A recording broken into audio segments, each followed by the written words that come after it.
Hi everyone, Darren Hunter here with Dennis Youssef. We are Inspired Growth Training today with the PM Growth Experts Show. Now this podcast, of course, this is a video interview, but we've also got this streaming on audio on iTunes podcast, and also for people that don't have an iPhone on Podbean as well. Today we have the one and only Kirsty Dunphey. Hi Kirsty, how you doing? I'm well, thank you. Thank you for having me, gentlemen. Cool. Yeah. Now Kirsty is a real live super lady, and just a little bit about Kirsty. Actually, before we get into it, we've got to give a big shout out for our exclusive partners, EBM Landlord Insurance. Now, everyone out there in property manager land, when you're signing up new business, we can't be saying anymore, hey, Mr. Owner, have you got landlord insurance? They go, yes, and then you tick that box and everything's okay. It's not. Because if that owner has signed up a policy with a bank-sourced landlord insurance, or even worse, a supermarket-sourced landlord insurance, do not anytime assume they've got good cover, especially if they've got a meth lab in a rental property. Unfortunately, if that does happen, or if they've got pet damage. Now, Kirsty, when you were running a real estate agency, you were using EBM landlord insurance. What was one of the best things that you found that worked for you and your owners?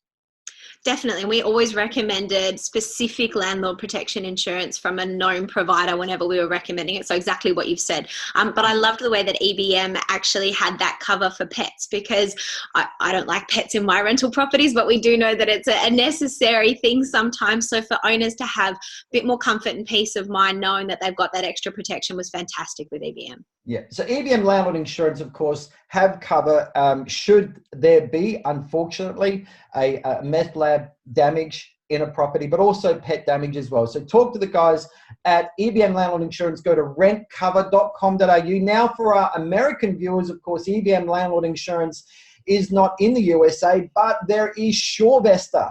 And talk to the guys at surevestor.com. The great guys there, top policy. Talk to them about their specific cover as well. Get landlord insurance on board as a point of difference. Now, what I moving love on, about Kirsty. insurance. No, let's not move on. Let me put a plug in as well. It's not about you and Kirsty all the time. So, Darren, I'm not sure if you're aware. I love that. I'm sure that what they do is they also offer building protection as well. So, the other landlord insurance companies that we deal with in Australia, they don't do that. So, I think that's an added bonus as well. Yep. I think it's important that obviously these guys are experts in knowing what they do. I personally use them as well, so I'm a big fan of them.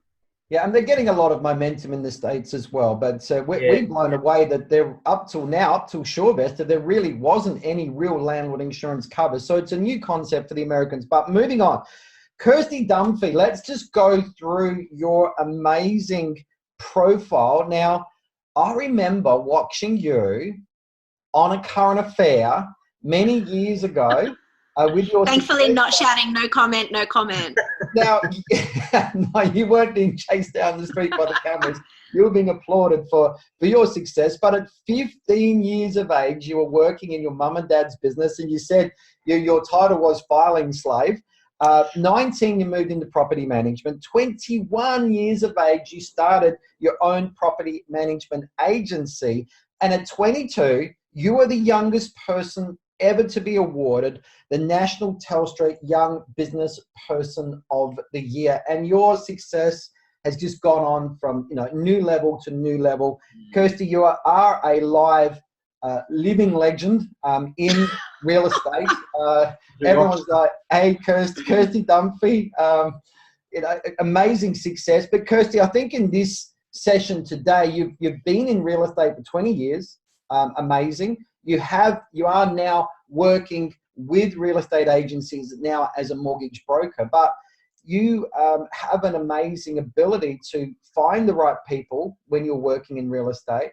You obviously had an amazing ability to grow people and keep people as well. You've told me that 15 people, former staff members that you looked after, are now running their own real estate business. Is that correct? Yeah, I think the number is 15 that have gone on to at some stage either run their own businesses now or have business ownership in the past, which is, it's kind of a nice testament to it. Like for me, when I started working in real estate, I was 15. My mum worked in the real estate agency, and it was a little agency here in Launceston. I remember I was like, I think 17, the first time I asked to buy into that real estate agency. So for me, that goal of wanting to push forward and be a business owner myself was always front of mind. So it's nice to see that I've had some part in the journey of some of my staff members going on to do that. Awesome. Yeah, Dennis, over to you. So, I mean, apart from, Kirsty, one of the things that, when I share about my story and I'm doing a presentation, I fell into real estate. And I've got to say 98%. Well, I've got to say you did it. Come on. No one gets into real estate thinking this is going to be it for them. Like there's no 5-year-old out there going, I want to be a real estate agent when I grow up. Valid point. But I fell into the family business of fruit and veggies. I tried avoiding fruit and veggies. I went into hospitality. I sold Amway and Kirby. I did all of that stuff, right? But, and then I applied for a property, challenged the business owner because the girl wasn't good, and he challenged me to, come do it myself if I think I could do a better job. So I did, right? But how much foresight did that guy have? That guy saw something in you. I love it. I also love that every time you say you tried to get away from fruit and veggies, I imagine a giant banana like chasing you down the street. Sorry, side note. I love the vision. But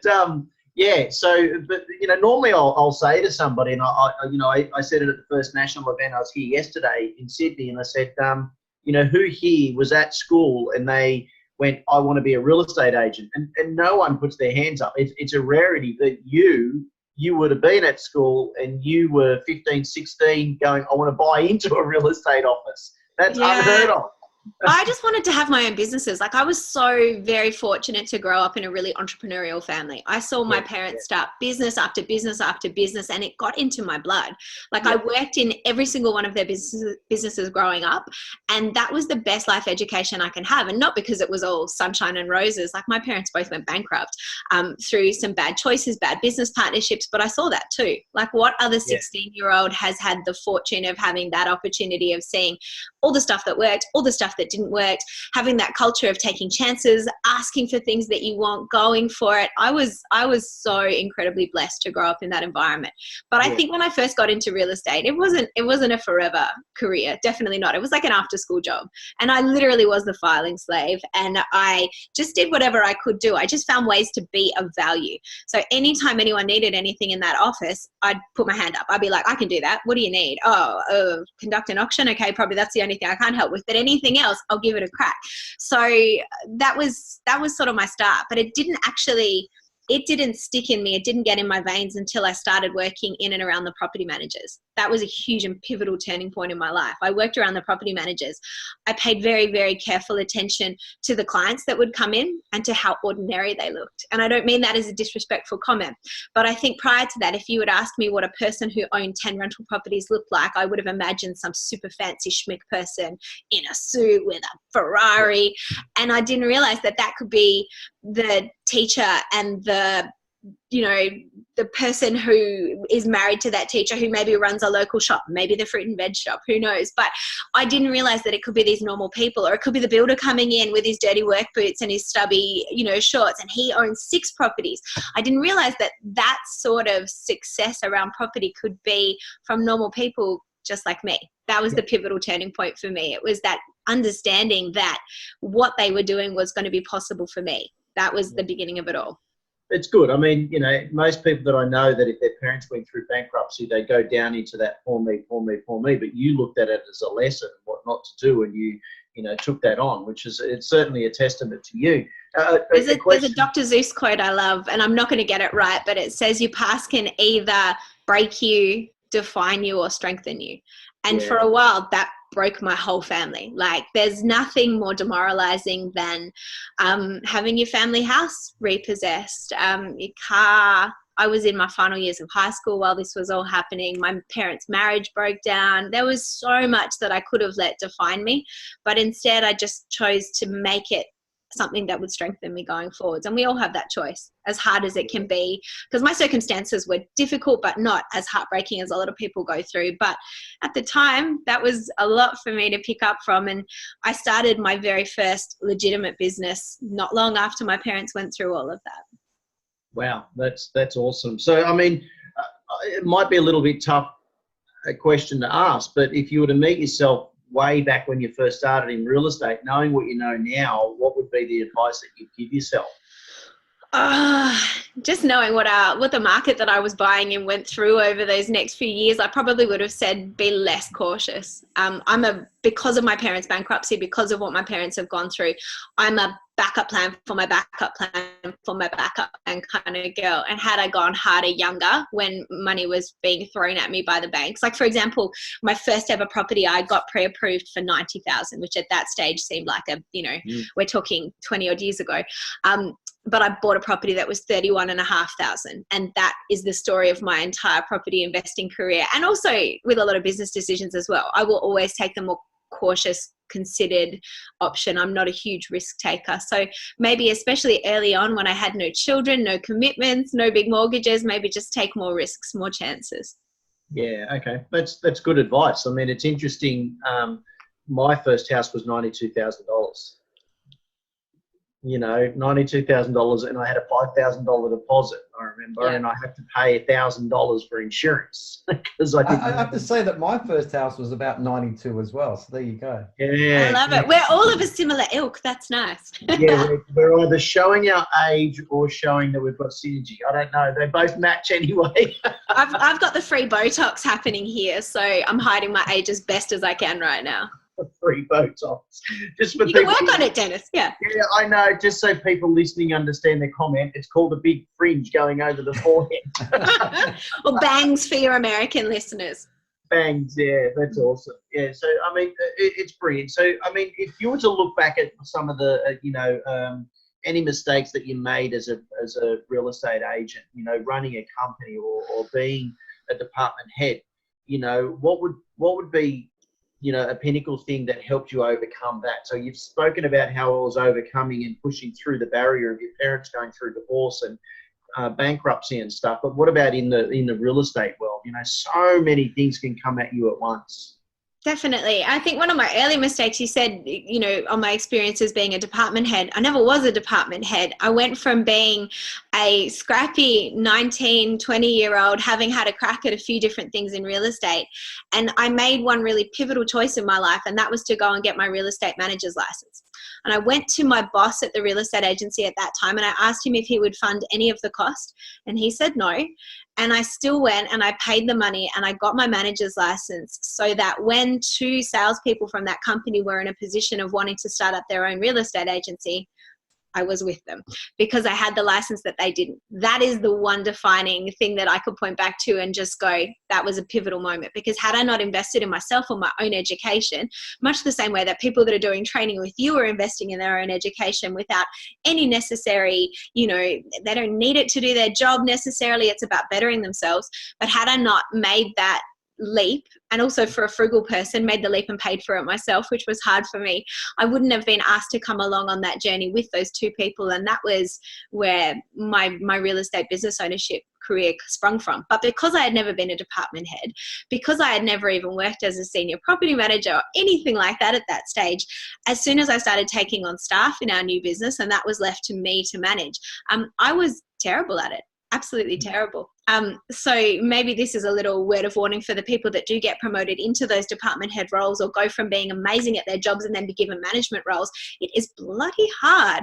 Like I micromanaged my first staff that I inherited. We took on a hotel and I inherited some housekeeping staff. I micromanaged all of them into quitting within 2 weeks. A very prized experience in my career. But staff management and building a culture within an organization, that was my biggest learning curve. Just the difficulties that go along with it, and the fact that people are not robots, much as you would like them to be sometimes, and we all have lives and feelings and personalities and different personality types that have to work in with each other. That has been still an ongoing lesson, definitely. Yeah, emotions get in the way. Very much so. Forget about that. It's like, it's like poor Darren trying to get me to a meeting on time. You Especially when you've agreed to a time. So. Yeah, unlike the meeting today when you were 2 minutes late. But anyway, we'll get into that. Let's move on. Kirsty, let's talk about one of the big issues in real estate today, definitely in property management, is just where do you get quality people from? They don't grow on trees. Now, No. tell us about some of your recruits. You know, you need to build a star team. You can't build a star business, have star results, successful results without having successful people on board. And that's one of the biggest challenges of business owners today in property management. What are some of your, ways, strategies? How did you find quality people? How did you attract them to you? Definitely. I think there's been always two strategies in my businesses in terms of where I wanted to recruit people from. If you're happy to take on people new to industry and teach them all your habits and techniques, that's amazing because those people are everywhere. If you're looking for people with experience, then I'm not a big believer in poaching from other companies, but I am a believer in being friendly with everyone in your industry and setting a culture that is attractive in and of itself. So, posting cultural things on social media as opposed to just here's a property we have for rent. Make it seem like, actually some clients of yours today posted their morning tea on social media and it was a whole bunch of cut up pizza and party pies, and then the next thing on their social media was want to come and work with us, and I was like, I want to come and work with you, I want pizza. So even just little snippets like that, I feel like that can help when it's talking about attracting people in the industry. But one of my favorite stories actually is how I came across she was a young girl at the time, no real estate background. She worked in a local photo processing shop. Her name was Jane, and she's a very successful real estate agent in my hometown now, and we're still very good mates some 15 odd years later. But I walked into the photo processing shop with a friend, and we picked up, because this was in the days where you actually went and picked up your photographs, and I picked up my photographs. She had beautiful big smile, super friendly attitude. Something just made her stand out to me, and I thought, wow, she's great at this job. She knows people. She knows how to get me feeling warm and fuzzy about this experience.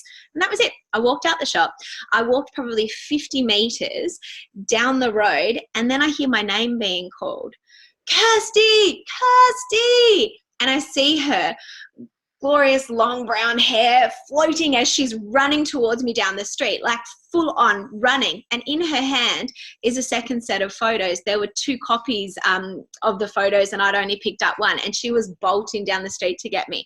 And I said to her right then and there, I work in real estate. If you ever want a job, this is my card, come and see me. And now, some 15 years on, she's an amazing sales consultant. She worked with me for a good many years, and she was effectively one of my bridesmaids. So yeah, that is the kind of person that stands out. I mean, I even had a young girl in my office yesterday, and there was just something about her, just a spark about her. She was telling me how she'd been contributing to Super since she was 15 years old, and I was like, there's something about you. It's about identifying those moments where there is something about that person and thinking, could I help that person become an even better version of themselves if a real estate career was something that they were interested in? But those people are everywhere, and people either get it, I'm going to use a word that's a made up word, they either get it attitudinally or they don't. If they don't have the right attitude, it doesn't matter how skilled they are. It does not matter at all whether that person is the most talented property manager on the planet. If they are a pain in the butt to have in your office,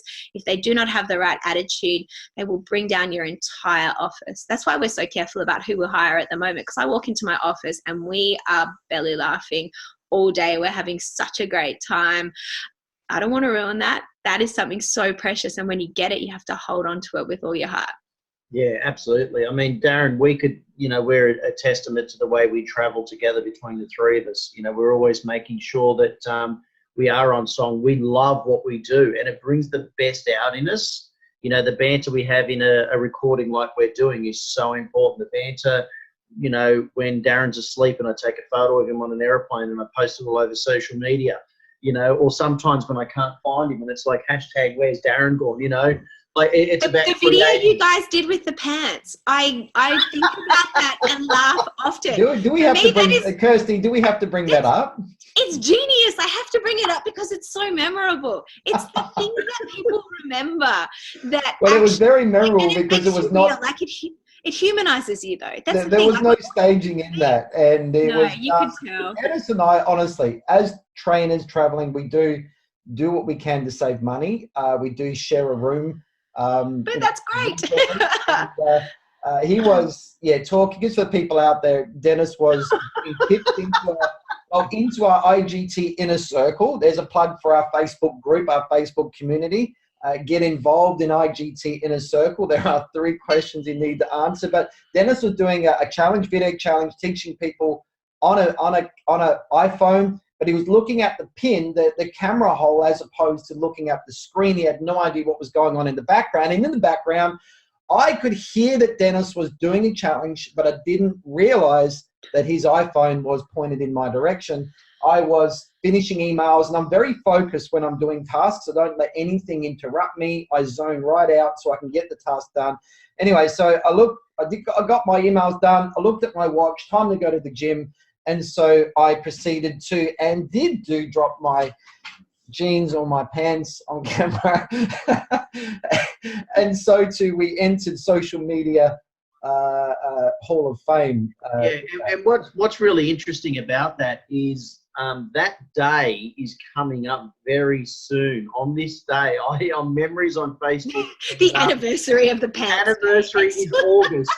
The anniversary of the video that Dennis did all the talking and no one heard a word that you were saying. But I love that you guys actually chose to share that. You could have just had a giggle. That could have been an internal thing that you shared. But in sharing it, like anytime someone writes an email in our office or does an out of office or anything like that, I say, I want you to remember that I want your tone to be friendly, not professional. Yeah. I don't want you to be stuffy. I want you to be a human being, because people want to deal with other human beings. They don't want to deal with a big corporate, like, this is the way that we do property management or whatever it is. People want to deal with a human being. And if that human being should happen to have a personality, like you two obviously do, it's nice to share it and know about it. Yeah, and personalising business is something that I've been pushing a lot. And that's how I did real estate myself, Kirsty. It was being personable, being relatable, being able to adapt to whatever situation you can when you're in the door. You know, if you want to be successful in real estate, you need to be able to know how to speak to a homeless person, okay, and a business person. You need to be able to be adaptable, adapt to that environment. And you certainly caught my attention when we met at the REIB. I had no idea who you were. I had no clue that you owned a business. I just thought, I knew you were friends with Sophie Lyon, and that was it. And you just happened to win the prize I was giving away, and straight away we just both said, let's swap cards. You know, and I wrote in your, I put my number in your phone saying AA, and I put me at the beginning of your favourites, and then you wrote Kirsty is a rock star, you know, and you added it straight to the favourites. So you know, when you can find a synergy like that, and you can work, and then you're working with so many people and you're surrounding yourself with those people. Darren actually shared a meme today about surrounding yourself with those right people. That actually helps take you to the next levels. And it's people like that that push you. And you've obviously got people in your work environment that you can enjoy so much that continue to push you. Yeah, it's about having fun, but they push, they encourage, and they lift. Yeah. And one of my team members has been with me in 4 different businesses. Where I go, she goes. We're like glued to each other. Wow. And that says something about the culture. And she's my best recruitment tool, because she's infinitely more likable than me. She's a joy and a delight. And so I say to people, you got to go and have a coffee with Carrie before you actually can come and work here. And then she comes in. How do I know it's Carrie? Yeah. How do I know it's Carrie? Because I say she's lovable and everyone's like, oh, you must mean Carrie. All right, cool. Yeah. Straight away I knew who it was. And I just want to bring up 2 people that work with you and that I know as well. I mean, we've got Sally, who owns Property Wise Launceston. The girl is just amazing. And one of the girls that she's just employed is Jarman. And I only learned the other day that she also worked for you. And it just like, I should have known. I should have known.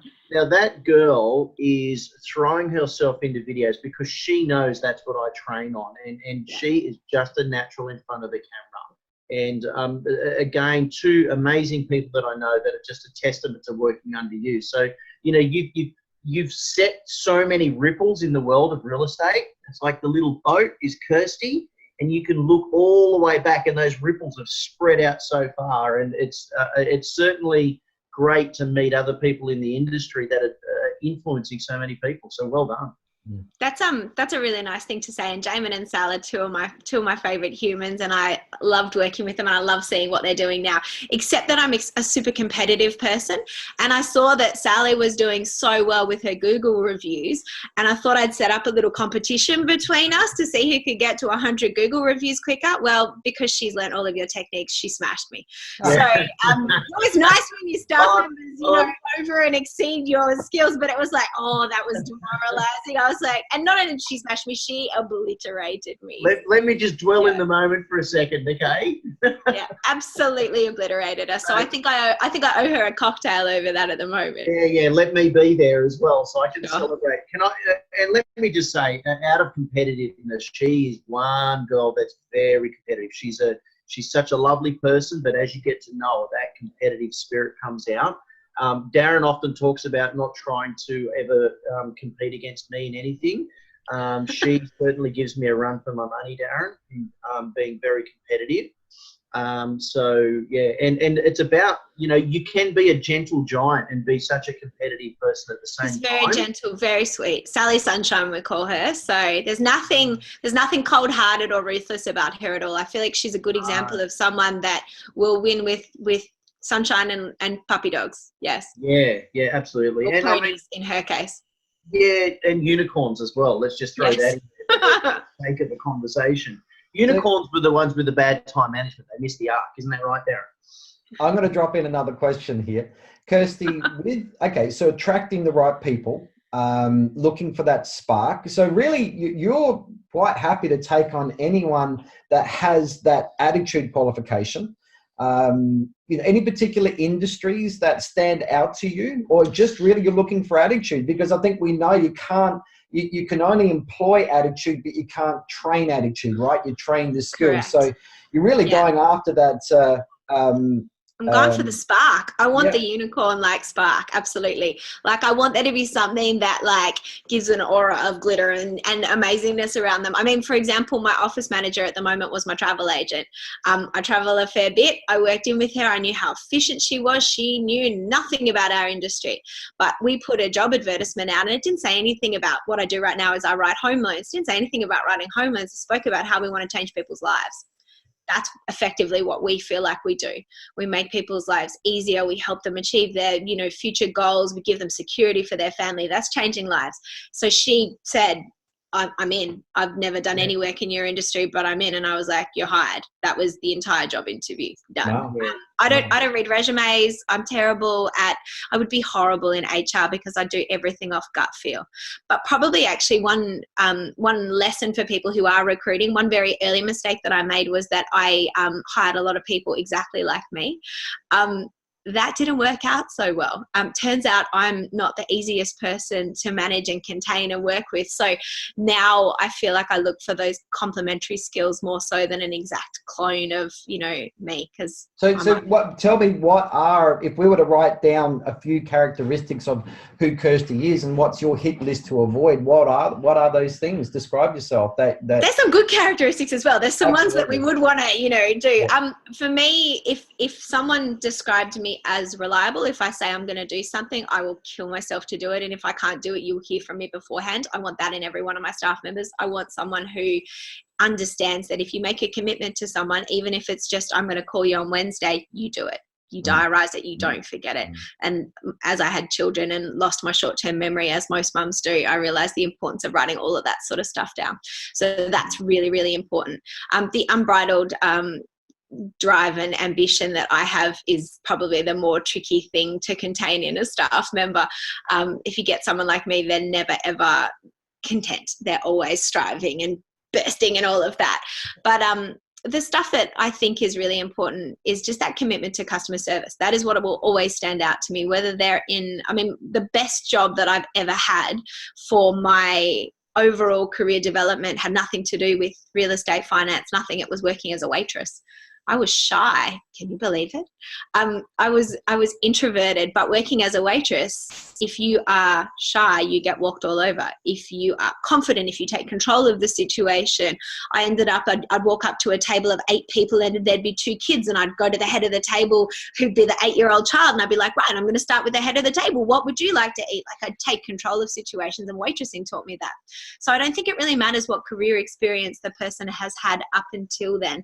It just matters about their commitment to creating an experience, and every business I've had is around that. Like, the only real businesses that I've had that have done it at all well is all around that service experience. It's about selling what's in my head as opposed to a physical product. That's what I know. So if I can find people that can do that, woohoo. Would you, so let's just say you've gone to a local hotel and you've come across a person at reception that just has got that buzz, got that spark, but you don't have a position available. Would you still be wanting to meet them for a coffee, have a chat, and put them in your pipeline? It's interesting. In my real estate days, because I had a much bigger business, at one time I had a business with 50 staff, always then. Because you always knew that something would come up. Now I'm probably a little bit more selective, but now I would still, if someone's given outstanding service, I would still let their manager know. I had a real estate mentor called Glenn Cortino who's let me know, always acknowledge great service when it comes up. And even just doing that is actually amazing. And here's a great tip for anyone who has younger staff members. Whenever my team members start with me, I get them to fill in a form. It's an A4 piece of paper. I call it a magic form. They fill it in on day one with all the rest of their paperwork, super paperwork, employment contract, all that sort of stuff. And then they forget about it. And the magic form was given to me by an American real estate trainer called Rick DeLuca many, many years ago, and I've used it ever since. But it lists things on there like their favorite chocolate, their favorite restaurant, their favorite magazine. So I have all of that information when I want to reward my team later on. So for Easter this year, one of my team is mad about Kinder Surprises, and I wasn't here for Easter, so I made sure I left her a huge Kinder Surprise on her desk. It wasn't just impersonal, it was like specifically tailored to her, but I don't think she would know how I actually know that. She would have forgotten. But also that same team member, she's younger, and so on that same form I get their parents' names and addresses, and once they've been with me for a couple of months, I write a letter to their parents telling them what an amazing credit it is to them, how wonderfully their daughter has settled into our office, the work ethic that she's expressing, all of that sort of stuff, because that's something that you can do that instantly makes that person feel like they're on top of the world. Now, of course, if you weren't feeling it, you wouldn't write it, but it's been hugely powerful, and I do that with all of my younger staff members once they've been with us a little while, because how good would that be as a parent to get that letter? Like, just that's phenomenal. That's certainly building culture on another level, because you're instilling the culture within your team, but then if they ever go to their parents and think, I love my job, but I'm thinking I might go for a change. I mean, you've got the parents on your side. No. That's awesome. I mean, Kirsty, look, I'm a client of yours. You're my mortgage broker, and I love getting emails, messages, birthday messages, the whole lot for the whole family. Because you're talking about that form you get your staff. You've obviously implemented the same stuff for your clients and your onboarding process. And if we can, segue this into real estate, onboarding is never ending. It doesn't stop. And it's something that, I always did it in property management. I always just asked for dates of birth as well. And I just said it was an extra security measure. Well, I didn't need it, but then we could acknowledge their birthdays. It's so simple. It's so super important. I actually don't write on people's walls on Facebook anymore. Neither do I. And I don't acknowledge on the birthday, because Facebook has ruined that for all of us that actually do have a good system. So you will know it's always a couple of days beforehand. I like to be first. It's certainly in personalised life. Facebook brought us together, and now it's pulling us apart, which it's hard to process. I just took my birthday off Facebook this year, because I kind of felt like, no, I don't want it just being something, and I just don't want that. Especially what drives me insane is people that can't even write happy birthday. The people that write HBD, I'm like, really? 3 letters? Like, no, don't even do that. What do I do, Kirsty? Oh, there was this one time I quite liked where I got a video of an entire room singing to me. That's pretty much the best birthday message I've ever received in my entire life. It was amazing. I might have cried a little bit. Yeah, Not hardly crying, but just a few tears. Yeah, we were in Melbourne, Darren. It was Geared for Growth 2017, and I sang Happy Birthday, got everyone to sing Happy Birthday. I think I remember that. Yeah, and then the next year I did it I actually just did it to myself to you as well. You know, and that's it. That's about connecting with people and how are we doing this in real estate? How are we doing this in whatever career we're in? It's certainly lacking. It really is lacking. And I mean, you do videos for your business. It's something that I've always pushed. You were part of the video challenges that we did. And so many people, Kirsty, were messaging me saying, who is this Kirsty girl? You know, we love her videos. Like, why won't she shut up? I thought you were going to say, put me in front of a camera. Darren, you were worried we wouldn't have anything to talk about. You should have been worried I just wouldn't shut up. Yes. All right, let's move on to the next question. Yeah, no, hold on. But it's about being personable in real estate. Again, it's something that you're coming back to. You obviously look for that in the people that you're employing.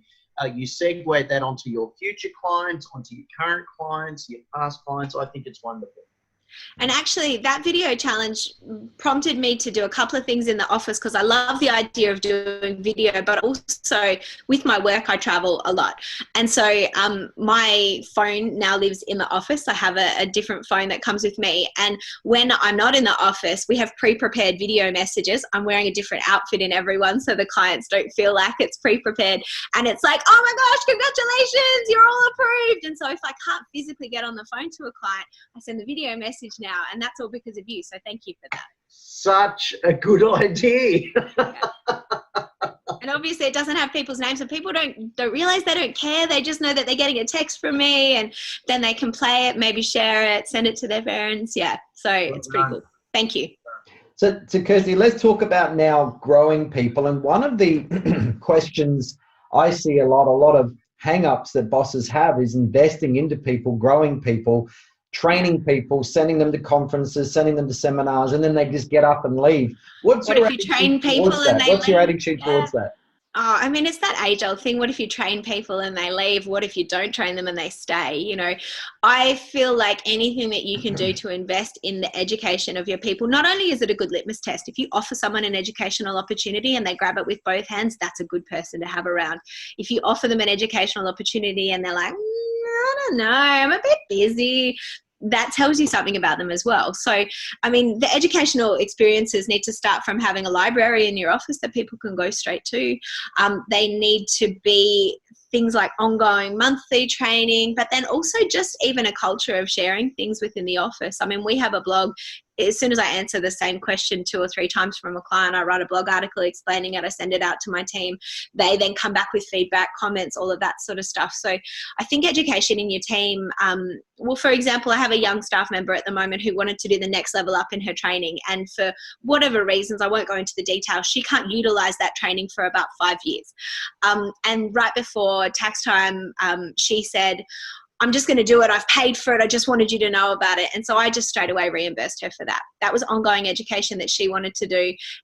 It was from a management perspective as well. The $500 that I paid for that training was far more well spent than it would have been giving her a $500 bonus or a $500 pay rise, because it showed her that I was investing in her, and she took the first step. She bought it without actually needing me to pay for it. So that's the kind of behavior I would always reward. I think, Kirsty, you putting that as a test, and that you want to do ongoing learning, or you got to learn this, learn that. The people you obviously watch the people that take that step to do education. There's a lot of offices out there where their staff members are just not interested in doing training. So you find that as a test and know you've got the right people. Absolutely. I mean, anyone who thinks that they know everything about a job. I mean, I worked in real estate for 20 years. I was still scratching the surface in terms of things that I could have learnt in there. In this career that I'm in now, I'm 5 years in, again, still scratching the surface.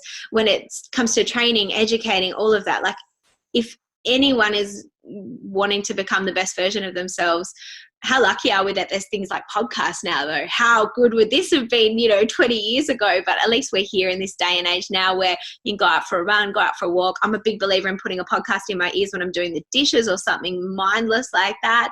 So we're so lucky. And it's the people that are constantly listening to things like that. They're the ones to watch for.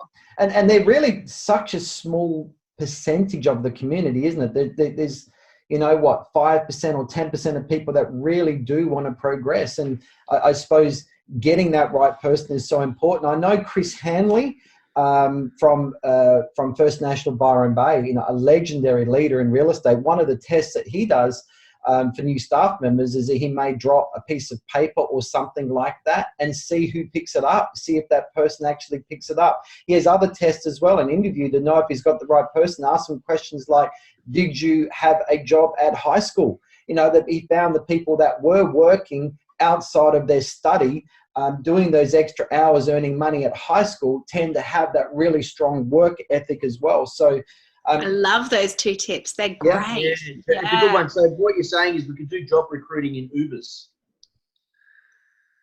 because a lot of Uber drivers have a second job, right? Like, or they're university students or college students and stuff, Yeah. So I used to go to McDonald's, the cafes. I know they are trained on customer service and they know how to follow a process. Yeah. Yeah. So, that's the fruit and veggie days. I was never an owner of a real estate business, but, I loved looking for people. We used to play indoor cricket. We were the team that didn't go to the pub after a game of sport. We went to the coffee shop. Go figure, I like coffee, right? And McDonald's was the only place open that had coffee and ice cream. 10, 11 o'clock. Oh, see, you're learning. You watch my Facebook posts, and they didn't have Baileys at McDonald's. So I didn't even know what an affogato was before I met you. The power of social media becoming top of mind is just coming out. But see, even that, like, I know that that's something about you and my clients. So today, I don't have it with me. It's out in the hallway, but a client dropped off a big hamper, or had dropped off a big hamper full of donuts, because somehow she's gotten the impression that I love donuts. I don't know how, it's pretty true. Or like clients will give me tea or gin as gifts because social media has meant that people get an access into who you are. And like we were speaking about wine before, I don't drink wine. I'm very grateful when I get it because I can give it to other people in the offices. But now people know more about you, but it's also very easy to know more about your clients as well, and to be really tailored in the way that you reward them also. So in the same way that I get our team members to fill in a magic form on the information that I get from my incoming clients, I ask them 3 simple questions. What's your favorite drink? What's your favorite restaurant? What's your favorite magazine? So when they refer me a client, I can give them back something that's actually meaningful to them, as opposed to necessarily like, here's a bottle of wine you may or may not like to drink.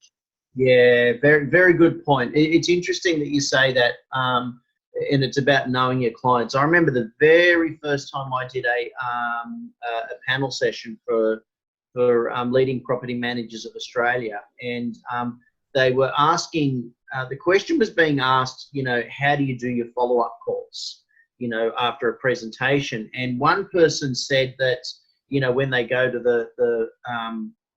the appointment, they actually take a bottle of wine. So then when they finish the next couple of days, they'll give them a follow-up call and saying, how was the bottle of wine? That's their excuse to call.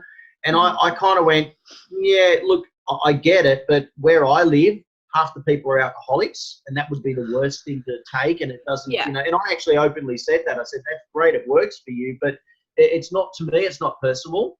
If anyone brought me a bottle of wine, Darren and I, we're platinum members for Accor, and they say, do you want wine? Do you want this? No alcohol. Where's the chocolates?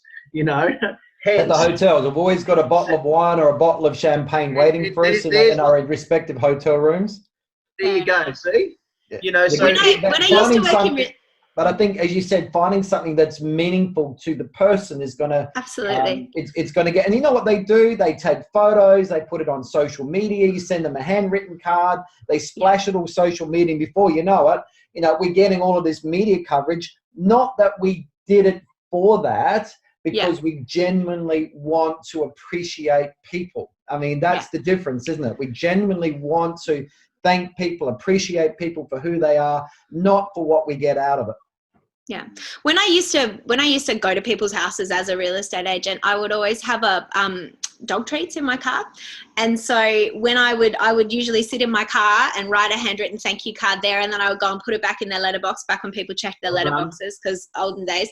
But if I had like a client that had a dog in there, I'd throw the smackos in with it, or like one of those, dog bones, something like that. Like, how much people love their fur babies. So anything like that to stand out. And literally I would go to my car, I'd write the thank you note in my car, rather than actually, having to come back or mail it or anything like that. Little things like like that. Like just having a box of thank you cards with you anywhere that you are basically is so simple and so easy. There's a good tip. Anyone who doesn't get on with dogs, I used to love going to the houses and the babies. I was good with babies. I was good with dogs. So it was always something where the person would say, oh, wow, the last real estate agent the dog didn't like. Well, if you're one of those people where the dog doesn't like you, I recommend getting smackos and rubbing it on your pants or your legs or something. So, you know, if you don't have that natural ability like Kirsty or myself, then maybe that's a tip for you, you know. Kirsty, okay, so you've got the right people on board. You've selected them through attitude. You've looked at their customer service ethic. They've got a real sense of urgency. But, you know, let's just say that you do, you know, you've made the wrong choice or something like that, and you've got a person that's not fitting your culture. One of the things that I subscribe to that I've learned from a guy called Brian Tracy, and fancy that, you're the lady that got me on to Brian Tracy so many years ago, and I've listened to so many of his books now over and over again. And thank you, Kirsty. You're getting me on to Brian Tracy, but one of his favorite sayings is slow to hire, quick to fire. So slow to hire, quick to fire. You're taking your time and selecting the right people. But when you know within yourself, you've got the wrong person on the team, something's happened, what do? I wish I could say to you this was a strength of mine, but I would be absolutely lying to you.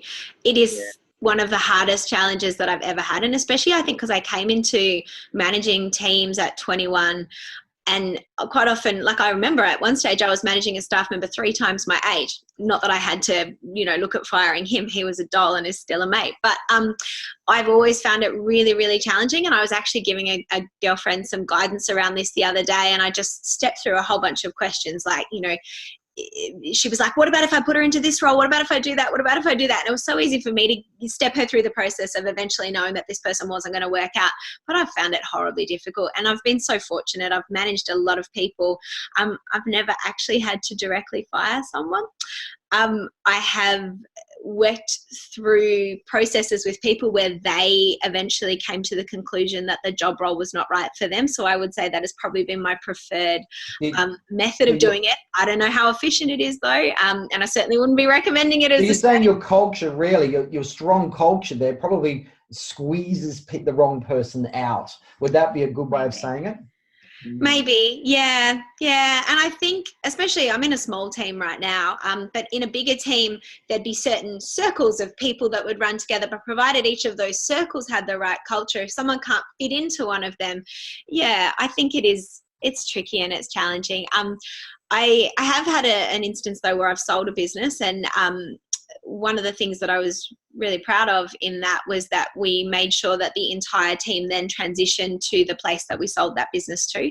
And we actually ended up taking less money so that we could ensure that happened.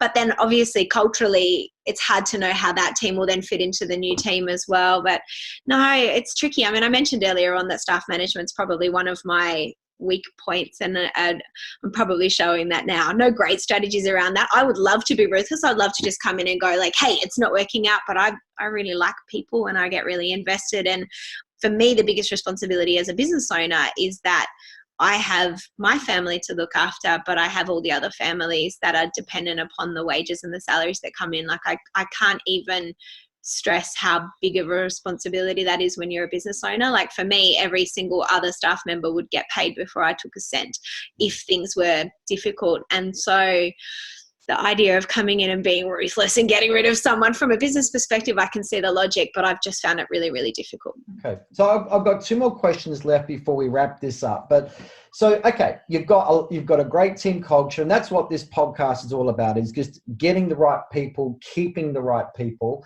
You've got a lot of fun. You've got a really good team where everyone looks after one another. But what are your top 3 non-negotiables that cannot be compromised with you and the team? with clients or whatever? The first one of this is a training issue, and with our staff, it's something that I'm consistently repeating to them. So yes, it's a non-negotiable, but it's not something people pick up straight away. And we already mentioned it, but it's that if you make a promise to a client, you diarize that, and then you get back to them earlier than that.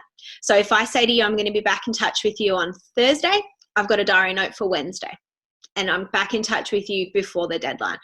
So it's about setting expectations that you know you can meet. So quite often we use Voxer a lot for communication when I'm out of the office, and a staff member Voxed me the other day, which is sort of like a walkie-talkie, and she said, okay, we should hear back from the bank by close of business, so I'll tell the clients you'll be in contact with them tonight, because she knew I'd be on email that night. And I just Voxed her back and said, no, you won't.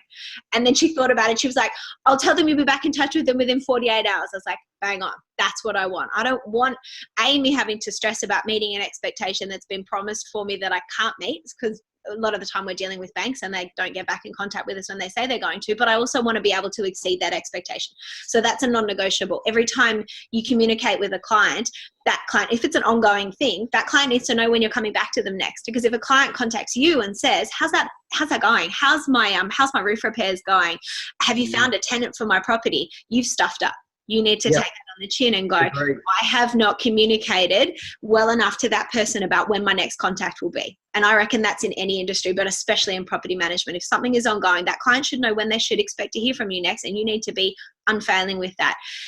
Second thing would be the no news contact. Hi, we've been looking for a tenant. We've had this many inspections. We've been communicating with you, but at the moment we don't have a tenant for you. We're going to keep following up. We're going to change this. We're going to do this, and we'll be back in contact on this date. But just that phone call that says, hey, we've been trying our guts out, but we haven't got there yet. That is the most important communication that anyone can make, and it's not negotiable. So we're talking Brian Tracy, eat the frog if it's a hard call. Like say, for example, if I've got a client and their home loan has been declined, it doesn't happen often, but it happens, I've got to pick up the damn phone and call them. And so that probably leads on to point number 3, bad news is delivered in person or on the phone. If you can't get them, then you can send an email detailing it, but you have to have tried to get them. And bad news is delivered quickly. Don't sit on it. Yeah, well done. Eat that frog. Eat that frog. That's what it's all about. Get it out of the way. Get it out first thing and deal with it. And, well done. So, all right, Kirsty, you are speaking at IGT 2019 conference coming up in September. Now, you've got a main conference session. It's all about turning your weak points into your greatest strengths. 30 seconds, 1 minute. What is it all about? Well, it'll be day 2 of the conference. So I know you guys will all be, pretty full up to the brim with specific property management knowledge. I'm not going to come on board and say that I am the property management expert, but I am going to talk to you about my business career, my experience, and about how along the way, everything that people said would cause me to fail has actually been the reason that I've succeeded. What's one of your weak points, your weakest point that you turn into your greatest strength? Right now, the fact that I'm a really, really present mum could be perceived as a weak point. So I do 7 out of 10 school pickups. I do most of the drop-offs. I spend every school holidays with my kids. That could absolutely be perceived as a weak point. But instead, I deal with so many parents, and I explain to them how I work around that I'll work late at night for them, that they'll get me when they won't get another person working in my industry, that I will, have a great team of staff that support me for those times when I'm unavailable. So right now that's one. And when I started, I often joke that I looked really young when I started working in real estate. And so when I started selling real estate at 19, I probably looked like a walking fetus showing up at the door, like, hello, give me your listing. But I would say to people then and there, like, my weakness was my youth and my inexperience, and it wasn't even perceived inexperience. It was actual inexperience. I had no bloody idea what I was doing, like all of us when we first get into selling real estate and we're winging it at the beginning. But I would just say to people, I don't really have the level of experience as opposed to this agent and this agent, but I am hungry and you will be my only listing. I said that to the first one. It was on Basin Road in West Elsa. So I was like, you will be my only listing. And no one will give you more attention than me. No one will try harder than me. I have no life. I would say that I had no kids, no other, things to focus on it. So it's just about finding those things that could be the perceived weaknesses, especially if you're coming up against other agents, and just finding a way to turn them into your strengths. So you asked for 30 seconds and I gave you 5.5 minutes. Sorry. Well, that's cool. And that's what we expect at the conference, we expect people are going to feel like they're sitting in front of a Tommy gun. You know, there's so much information thrown at them in a short period of time. So many people know you. So many people respect you. I know just putting your name on the conference program, people are going to go, wow, we want to see Kirsty. So just want to thank you so much for your time. You are an inspiration. You still are an inspiration to many in the real estate industry. And certainly you've helped me with my career. Definitely getting me onto Brian Tracy as well. So thank you very much. And thank you for having me. I'm really honored, and I obviously have so much respect for what you guys do. That's the reason Dennis is bringing me out of retirement. I can't say no to him, and I can't say no to you. And you mentioned that I've helped you. You've also very much helped me in revolutionizing my business in the past year with a tip that you gave me last year, and some contacts that I latched straight onto, and they've been amazing. So thank you so much for that. Cool. Well, it's been great. Thanks so much for your time, and take care, everybody. See you soon. Thank you, Kirsty. Thanks, everyone.